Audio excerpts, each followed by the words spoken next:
자, 7주차에는 모델링, 그 다음에 몰입, 상상력에 대해서 말씀드리도록 하겠습니다. 자, 이 과정이 끝나면 모델링이란 도대체 무엇인가에 대해서 이해할 수 있고요. 그 다음에 집중, 몰입에 대해서 이해할 수 있고, 상상력과 창의력에 대해서 이해할 수 있습니다. 자, 마지막으로 이걸 다 배우면 인간이 좋아하는 행동으로 게임을 디자인할 수 있는 방법을 이해할 수 있습니다. 자, 교재에서는 잠재의식, 모델링, 집중, 상상, 감정이입 등 몇 가지 주제로 나눠져 있는데 이것을 여러분들이 게임 기획을 실제로 할 수 있도록 조금 요약할 건 요약하고 좀 확대할 건 확대하면서 말씀드리도록 하겠습니다. 자, 우선 마음에 대한 연구인데요. 과거에는 우리가 이제 뇌와 마음은 다른 것인지 알고 있었습니다. 그러나 이제 최근의 연구에 의해서 우리가 마인드라고 하는 마음이 바로 뇌구나 라는 것을 이제 좀 이해하게 됐고요. 뇌 과학의 발전이 많이 되었지만 우리가 아직도 인간의 뇌는 충분히 이해하고 있지 못할 정도로 인간의 뇌는 너무 복잡하고 또 뇌를 즐겁게 하는 일을 몇 가지 발견했지만 생리학적으로 그것이 정말 그렇게 즐겁게 하는 일은 무엇인가를 아직까지는 완벽하게 발견하지 못했습니다. 아마 여러분들이 이제 게임 디자인을 배우고 또 게임을 기획하면서 여러분들의 경험 또는 학술적인 어떤 연구 결과를 이용해서 좀 더 확장해가고 새로운 것을 발견할 것을 기대합니다. 자, 인간의 마음에 대한 지식 수없이 많고요. 최근 뇌과학을 통해서 점점 많아지고 있는데 그 중에서 이 교재에서는 우선 게임 플레이를 가능하게 하는 주요한 정신 능력으로 모델링 또는 집중, 상상, 감정이입에 대해서 얘기하고자 합니다. 네, 모델링은 한국말로 좀 좋은 표현이 없어서 그냥 제가 모델링이라고 그냥 번역을 했는데요. 현실 세계는 굉장히 복잡하죠. 예를 들어서 한국의 교통 체계를 그림으로 그려봐. 너무 어렵겠죠. 근데 한국의 지하철 지도를 그려봐 하면 여러분들이 그릴 수 있지 않습니까? 근데 실제로 그 지하철 노선도에 있는 그림만큼 우리가 간단하게 그리기 어려워요. 왜냐하면 거리, 방향이 있는데 사실은 그건 거리와 방향을 무시하고 그려놓은 것이거든요. 그렇지만 우리의 마음, 우리의 뇌 속에서는 그것을 쉽게 이해할 수 있습니다. 아, 그러면 어떻게 표현을 하면 우리의 뇌는 쉽게 이해할 수 있는가? 이것을 만드는 것, 그 현실을, 복잡한 현실을 단순화시키고 추상화하는 것, 그것을 바로 모델링이라고 볼 수가 있습니다. 만약에 이제 석사과정 이상의 교육 과정이라면 제가 이제 abstract, 그러니까 요약하다 이런 걸 통해서 추상화하다를 통해서 모델링을 좀 쉽게 설명할 텐데 학부 과정에서는 이제 그런 어려운 학술적인 용어를 설명할 수 없으니까 다시 한번 얘기를 하면 모델링이라고 하는 것은 어떤 이론적인 모델이라고 보면 되고 그런 모델들은 항상 아주 간단하지요. 예를 들면 경제학에서 배운 수요 곡선, 공급 곡선 이렇듯이 실제로 경제학에서 수요와 공급은 그렇게 간단하지 않습니다. 하지만 경제학자들은 그것을 아주 쉽게 누구나 봐도 이해할 수 있게 간단하게 이렇게 차트, 표 이런 것들을 만들어 놓은 거죠. 이런 것을 모델링 한다라고 얘기할 수 있습니다. 즉 모델링은 아주 복잡한 것을 아주 간단하게 하면서도 전체의 특징을 다 이해할 수 있게 만든 것을 모델링이라고 할 수 있습니다. 자, 그런데 그럼 인간의 뇌는 바로 모델링과 같은 방식으로 우리가 우리 외부 주변을 이해하기 때문에 우리는 모델링이 중요하다고 얘기하는 것입니다. 자, 비현실적인 만화 캐릭터가 있는데 그건 사람이 아니죠. 전과 선으로 그려져 있는데 우리가 사람으로 인식하는 것은 바로 우리 마음의 모델링과 딱 맞아떨어지기 때문에 그렇습니다. 자, 이 과정에서 가장 중요한 것은 바로 추상화하는 것, 요약하는 것입니다. 그러니까 세상에는 굉장히 많은 형태의 도형들이 있는 것 같지만 잘 살펴보니까 세모, 네모, 동그라미다 이거죠. 그거 말고 우각형 있는데 우각형 마찬가지입니다. 삼각형 여러 개가 합쳐져서 우각형이 되는 것이죠. 이런 것처럼 우리가 아주 끝까지 이렇게 축약해서 간단하게 만들지만 핵심은 살아있는 그것을 바로 우리는 모델링이라고 할 수 있는데, 게임을 만들기 위해서는 이 모델링을 먼저 한 다음에 이것을 어떻게 게임적인 요소로 표현할까 하는 것이 중요하다는 것이죠. 그래서 모델링을 이해하는 것이 필요합니다. 자, 모델링을 다시 한번 설명하면 좌측에 있는 만화 캐릭터가 있는데 점, 선으로 되어 있는데 우리는 사람이네, 어린이네 이렇게 이해할 수 있죠. 입이 아주 길게 되어 있는데 사람 입은 저렇게 생겨 있지 않거든요. 그런데 얘는 웃고 있네 이런 걸 알 수가 있죠. 이런 건 바로 인간의 뇌가 저것을 보더라도 그것을 우리가 상상해서 사람이라고 이해하기 때문에 그렇습니다. 그래서 현실 세계나 머릿속의 상상 세계성을 추상화하고 단순화하고 구조화시켜서 우리의 뇌가 이해하기 쉽도록 만드는 과정이 바로 모델링이라고 볼 수 있습니다. 이렇게 만들어진 모델은 다시 현실 세계나 상상 세계에서 그대로 또는 비슷하게 구현하는 데 쓰일 수 있습니다. 이것을 우리는 시뮬레이션이라고 하는 것이죠. 현실 세계에 있는 것들을 축약, 단순, 구조화시킨 다음에 아주 쉽게 만들고 그것을 현실에서는 이렇게 벌어져요, 이렇게 나타날 수 있어요 라고 하는 것이 바로 시뮬레이션입니다. 즉 우리가 만드는 게임은 모델링과 시뮬레이션 이 두 개가 바로 합쳐지면 게임이다 라고 볼 수 있는 것이죠. 자, 그러면은 모델링에 대해서 굉장히 잘 요약된 어떤 그림이 있어서 한번 설명을 해 보겠습니다. 이것은 제가 만든 것이 아니고요. 이것을 연구하는 인지과학자들이 만든 것들을 제가 아주 쉽게 표현했기 때문에 제가 인용을 해서 설명을 드리도록 하겠습니다. 자, 예를 들면 모델링의 중요성은 이런 것이죠. 집은 여러 가지가 있죠. 뭐 개집도 있고 사람이 사는 집도 있고 아파트도 있고 연립주택도 있고 뭐 중수납 굉장히 다양한 집들이 있지만 그 안에 또 굉장히 많은 것들이 있죠. 뭐 배관도 다르고 건축 구조물도 다르고 그럴 텐데 우리는 이런 집 또는 건물을 그리면 이건 집이구나 이렇게 느낄 수 있죠. 자, 그래서 모델링이라고 하는 것은 엔지니어링 분야에서 아주 광범위하게 사용되는 검증된 기법인데 게임을 만드는 데서도 이게 굉장히 중요하다라고 하는 것이죠. 즉 모델이라고 하는 것은 아주 단순하고 축약된 표현이고 그것은 실제 세계다. 자, 그러면 실제 세계에서는 어떻게 벌어집니까? 라고 할 때 이것을 우리는 시뮬레이션이라고 한다는 것이죠. 자, 그래서 이제 이것을 단순함의 미학이라고 합니다. 아주 단순하게 그려졌지만 우리는 동그라미를 그리고 선을 그리고 몇 개 그리면 사람 얼굴 이렇게 만들듯이 단순하지만 우리는 사람을 그릴 수가 있죠. 이것이 단순함의 미학인데 단순함의 미학 자체가 바로 모델링이고 우리는 모델링을 잘할 때 게임 세계를 만들어낼 수 있다는 것입니다. 예를 들면 심즈라는 게임에서 인간의 군상이 굉장히 다양하죠. 별의별 사람들이 다 있지만 심즈는 거기에서 5가지 인간의 특징만을 가지고 사람을 표현합니다. 사람은 사실은 5가지의 성질만 갖고 있지 않아요. 그렇지만 5가지의 핵심 요소만 가지고도 굉장히 다양한 세계를 만들 수 있고 그들은 정말 실제 세계 같은 것을 느낄 수 있습니다. 그렇게 시뮬레이션 될 때 우리는 심즈가 진짜 인간 세계 같은데? 라고 느끼죠. 아주 잘 모델링 되었기 때문입니다. 자, 그래서 이것을 좀 다시 그림으로 이해하자면 실제 세계, 저기 이제 세모, 네모, 동그라미 뭐 이렇게 빨간색 되어 있는 것은 굉장히 복잡한 세계입니다. 굉장히 복잡한 세계를 축약 한번 해보는 거죠. 축약 해보니까 세모와 네모고 그것을 또 단순화 해보니까 이렇게 생기고 그래서 불필요한 것들을 버리고 핵심만 살리고 특징만 살릴 때 이것을 바로 우리가 모델링이라고 볼 수가 있습니다. 여기서 핵심은 바로 단순화입니다. 단순화. 그 다음에 구조화. 그 다음에 추상화입니다.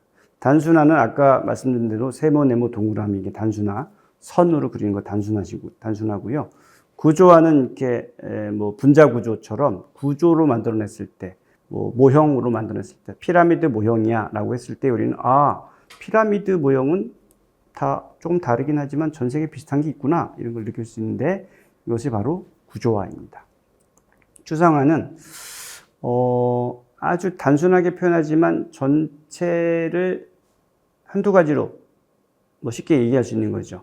실제 빛도 사실은 빨간색, 파란색, 노란색, 삼원색만 있다고 하듯이 실제로 빛이 굉장히 다양한 것 같지만 알고 보면 삼원색으로 표현할 수도 있지, 이런 것들을 추상화해서 좁히면 이게 바로 모델링이 되는데, 그것을 우리가 쉽게 이해할 수 있도록 가시화, 보여줄 수 있을 때, 표현할 수 있을 때 우리는 이것을 모델링으로 한다라고 볼 수 있습니다.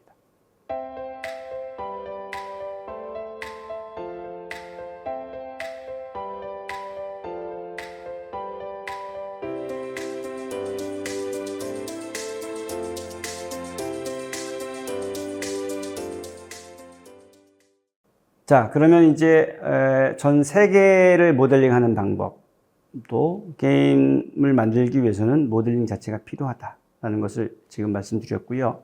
두 번째는 우리가 이제 집중 또는 몰입에 대해서 한번 얘기를 해볼 겁니다. 자, 우리는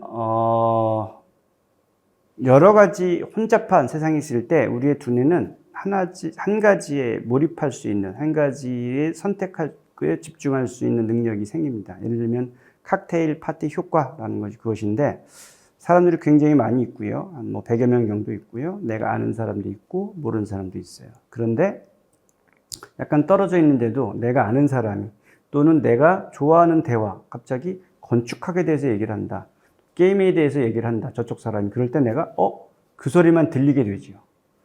아니면 내가 굉장히 재밌는 일을 하고 있을 때에는 다른 사람 소리가 잘 안 들려요. 그게 바로 우리가 선택적으로 집중할 수 있는 능력이 있다는 것입니다. 저는 좀 이게 좀 다른 사람보다 좀 심한 편인데, 예를 들면 내가 책을 보고 있을 때 다른 사람이 말을 걸면 잘 안 들려요. 또 어떤 일에 집중하고 있을 때 다른 사람이 얘기를 하면 잘 안 들려요. 그래서 제 아내가 이제 뭐 밥 먹어라 뭐 이런 걸 얘기할 때 제가 뭘 집중하고 있으면 잘 못 들어서 가끔 오해를 받는 경우도 있는데, 인간은 누구나 이런 선택적으로 집중할 수 있는 능력이 있고, 그거의 정도는 차이가 있지만 그런 선택적 집중 능력이 있다는 것입니다. 그 외에 이제 다이코틱 실험이라고 해서 자유의 다른 소리를 들게 할 때 그걸 들을 수 있는 능력도 있다고 하는데, 게임을 개발할 때는 뭐 큰 도움은 되지 않는 어떤 효과 같습니다. 자, 그래서 이제 집중, 몰입에 대해서 얘기할 때 우리는 항상 플로우 이론을 얘기합니다. 이것은 이제 헝가리 출신의 미국의 심리학자이죠. 긍정 심리학. 원래는 이제 긍정 심리학은 뭐냐면 행복, 즐거움, 뭐 인간이 행복해지는 법, 이런 것들을 연구하는 학문 분야를 이제 긍정 심리학이라고 하는데, 이분이 이제 긍정 심리학을 연구하다가 행복을 연구하는데 언제 가장 행복한가라고 했더니 무언가에 몰입했다가 나오고 나서 나는 행복한 기분이 들었습니다. 아, 그래? 그러면 몰입에 대해서 연구를 해봐야 되겠다라고 연구를 했고, 30년 동안 이분이 이제 몰입에 대해서 연구를 하고요. 전 세계 대륙에서 다 연구를 합니다. 뭐 미국만 한 게 아니고 뭐 아시아, 유럽, 뭐 아프리카, 중남미까지 해서 인간 어떠한 상태가 될 때 몰입하고 그 효과는 어떤가에 대해서 30여 년 동안 연구를 합니다. 자, 그래서 그것을 이제 FLOW, flow라는 이름으로 부르게 됐고, 이것은 이제 대명사가 됐어요. 원래 FLOW, flow는 뭐 흐르다 이런 뜻의 동사겠죠. 그런데 여기서 대문자로 쓴 flow는 뭐냐면 미하이 칙센트미하이가 얘기한 바로 몰입이라고 보시면 됩니다. 그래서 여러분들이 이 몰입 이론 누구든지 알아야 되는 굉장히 중요한 이론인데, 집중과 재미, 즐거움이 장시간 유지되는 상태를 얘기하고요. 어떤 행위를 통해서 고차원적인 재미, 그리고 만족을 동반한 아주 완전하고 강력한 집중한 상태를 의미합니다. 예를 들면 내가 무엇에 빠져서 또 무엇에 미쳐서 이렇게 표현되죠. 우리 남편이 요즘 골프에 빠졌다. 또는 우리 남편이 요즘 테니스에 미쳐서 이렇게 할 때, 이 사람은 바로 거기에 빠져가지고 장시간 동안 집중하고 재미를 느끼고 완전히 만족감을 느끼고 행복하다고 하는 것인데, 동양적으로 표현하면 바로 독서 삼매경 같은 것인데요. 우리가 독서에 빠져서 그 외의 것을 인식할 수 없을 때 그런 몰입 상태를 우리는 독서 삼매경이라고 합니다. 사실은 제가 중국에 가서 이제 이런 재미이론을 강연할 때, 이걸 뭘로 표현할까? 플로우 해도 모를 것이고, 몰입해도, 몰입이라는 단어를 쓰지 않더라고요. 할 때 표현한 방법이 없었는데, 독서 삼매경이라고 표현하니까, 이해됐습니다라고 얘기를 하더라고요. 그래서 이 독서 삼매경으로 우리가 이해를 하면 매우 좋을 것 같습니다. 자, 플로우는 다시 얘기하면 이제 큰 특징들이 있는데, 플로우 상태, 몰입 상태로 빠뜨리는 아주 핵심 요소가 있습니다. 첫 번째는 명확한 목표입니다. 우리는 명확한 목표가 있지 않으면 그 임무에 빠져들지 않습니다. 예를 들면, 너 몇 분까지 농구 드리블을 해. 그러면 그 미션 열심히 하겠죠. 그런데 목표가 없어요. 열심히 놀아, 그냥 재밌게 놀아라고 하면 처음에는 재밌게 놀지만 나중에 내가 뭘 하고 있는 거지? 무슨 의미가 있지? 라고 생각을 하게 되고 이것저것 살펴보다가 아무것도 빠져들지 않죠. 그래서 명확한 목표가 있어야 됩니다. 두 번째는 집중할 수 있는 환경입니다. 산만한 것을 금지시켜야 돼요. 예를 들면 한 가지만 할 수 있도록 환경이 만들어줘야 된다는 얘기입니다.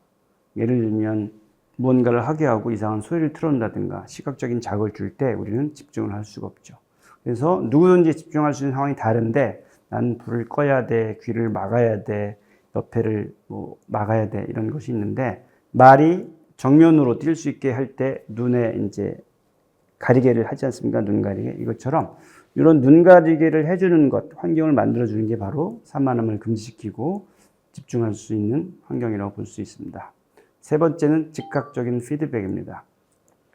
피드백이 즉각적이면 우리는 더 쉽게 집중할 수 있고 오랫동안 집중할 수 있어요. 그런데 교육은 즉각적인 피드백이 약하거나 없습니다. 왜냐하면 아주 늦게 한 달 후에 시험을 본다거나 성적은 더 늦게 나온다거나 이렇게 해서 지연된 피드백을 주죠. 그래서 우리는 교육이라는 것에 재미도 별로 못 느끼고 쉽게 집중할 수 없게 되는 것이죠. 그런데 게임은 어떻죠? 하나의 미션을 클리어하면 하나의 챌린지, 도전 과제를 내가 건들기만 해도 즉각적으로 피드백을 줘요. 시각적 피드백, 청각적 피드백, 그다음에 점수, 인터페이스도 주고 이런 피드백을 주기 때문에 우리는 계속해서 집중할 수 있게 되는 것이죠. 그다음에 이제 성취할 만한 도전 과제, 성취할 만한 도전 과제를 줬을 때 우리는 게임을 계속하게 되거나 이 도전 과제를 계속하게 된다는 것이죠. 예를 들면 네가 한 30분 정도 연습을 한 다음에 너보다 조금 약한 상대와 한번 테니스를 해봐라. 그럴 때 우리는 확실한 목표가 있고 또 잘한다, 못한다 이런 피드백을 주고 할 때 우리는 좀 더 오랫동안 그것을 도전할 수 있게 되는 것이죠. 자, 이 과정을 통해서 우리는 실력이 증강되는 것을 느낄 수 있습니다. 근데 만약에 도전 과제가 너무 쉽다 그러면 우리는 지루함을 느끼게 되고 도전 과제가 너무 어렵다 그러면 우리는 또 지루함을 느끼게 돼요. 그러니까 도전 과제는 항상 적당한 어려움으로 줘야 된다는 것을 이해할 수 있습니다. 자, 칙센트미하이는 1934년생으로 최근에 돌아가신 걸로 제가 알고 있는데요. 헝가리 출신으로 미국의 시카고 대학에서 심리학을 연구를 했고 긍정심리학으로 한 30여 년 정도 얘기했고 이분의 제자가 한국에도 지금 꽤 많이 있어요. 그래서 이분의 이론은 개인뿐 아니라 경영이라든가 교육이라든가 굉장히 많은 데 이용을 하고 있는데 우리는 이제 게임 분야에서 어떻게 하면 몰입시킬 것인가, 몰입은 재미인가, 이런 차이를 이해하면서 게임 디자인을 연습해야 될 것 같습니다. 자, 칙센트미하이는 가장 중요한 요소로 아까 4가지를 얘기했고요. 그것을 다시 8가지로 좀 정리를 했는데 즐거움의 요인은 8가지다 이렇게 얘기를 했고요. 그 중에 4가지는 집중할 수 있는 상태를 얘기하고요. 그 다음에 나머지 4가지는 집중할 때 그런 상태, 집중했을 때의 상태를 얘기합니다.